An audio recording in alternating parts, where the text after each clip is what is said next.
Hello दोस्तों, आज फिर हम एक नई वीडियो के साथ आए हैं। आज का हमारा टॉपिक है जो ऑटोमोटिव इंडस्ट्री में काम करते हैं, इवन जो नॉन ऑटोमोटिव इंडस्ट्री में काम करते हैं उनके लिए भी उतना ही वैल्यूएबल्स है। बेसिकली ये टूल बना है एरोस्पेस के लिए, इसका नाम है FMEA, इसे कोर टूल भी बोलते हैं। तो FMEA का पूरा नाम होता है failure mode effect and analysis. तो किस चीज़ का फेलियर, जो भी हमारे प्रोसेस में फेलियर आते हैं उनको हम step to step operation wise पहले हम प्रोसेस फ्लो चार्ट बनाते हैं। जब भी हम कोई प्रोसेस डिफाइन करते हैं तो उसकी सीक्वेंस बनाते हैं। तो हर प्रोसेस के सीक्वेंस में जो भी फेलियर आएंगे हम उनकी एक लिस्ट डाउन करते हैं। तो इसके लिए बेसिक स्टेप रहते हैं कि इसको कैसे बनाना होता है, तो हम इसका ब्रीफ आपको यहाँ बताएंगे।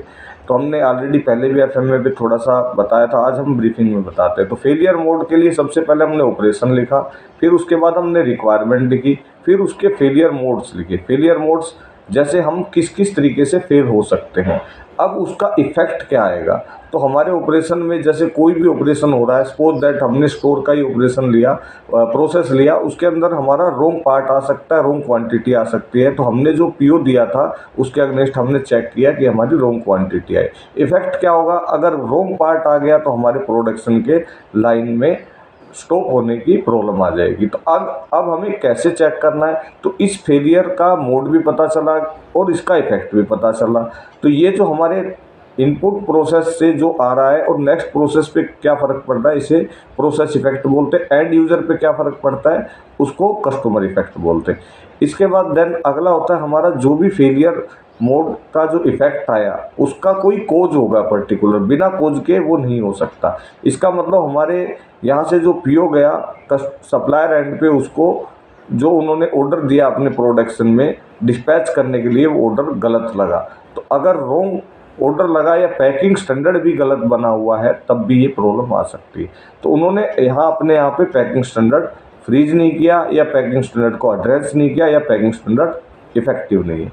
तो जब हमें कोज भी पता चल गया तो उसके ऊपर हम कंट्रोल लगाते हैं। कंट्रोल दो टाइप के होते हैं, एक प्रिवेंटिव कंट्रोल, एक होता है उसका डिटेक्शन कंट्रोल। तो अगर हम उसे पकड़ पाते हैं इमीडिएटली तो वो डिटेक्शन कंट्रोल हो गया। अगर हमने बनाने से ही उसको रोक दिया तो हमारा प्रिवेंटिव कंट्रोल हो गया। तो इस तरीके से हमारे जो अभी पैकिंग स्टैंडर्ड उन्होंने फ्रीज नहीं किया या इनफेक्टिव है तो उन्हें पैकिंग स्टैंडर्ड फ्रीज करना होगा।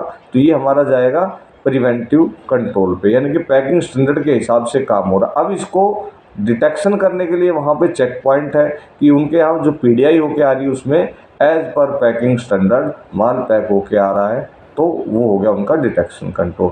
तो इस तरीके से हम अपने यहाँ पे भी कंट्रोल लगा सकते हैं। ये हमने अपना दिया, सेम चीज़ें हमारे कस्टमर एंड पे भी हमें देखनी होती कि उनके यहाँ पे हमारे क्या क्या फेलियर्स जा रहे हैं।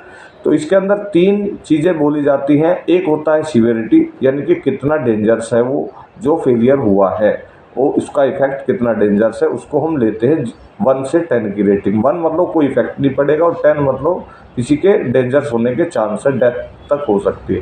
दूसरा होता है हमारा अकरेंस कि कितनी बार है, मतलब वो हैपनिंग हो रही है। सपोज 10 बार हमारे लोट आए और एक बार हो रही है तो 10%, तो ये 10 की रेटिंग में आएगा।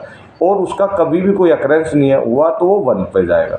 डिटेक्शन हमारे एंड पे आने से पहले सप्लायर कितनी जल्दी पकड़ पाता है, तो वो अगर बिल्कुल तुरंत पकड़ लेगा तो 1 हो जाएगा। उसके यहाँ पे कोई पकड़ ही नहीं सकता, उन्हें पता ही नहीं कैसे पकड़ना है, तो हो जाएगा 10।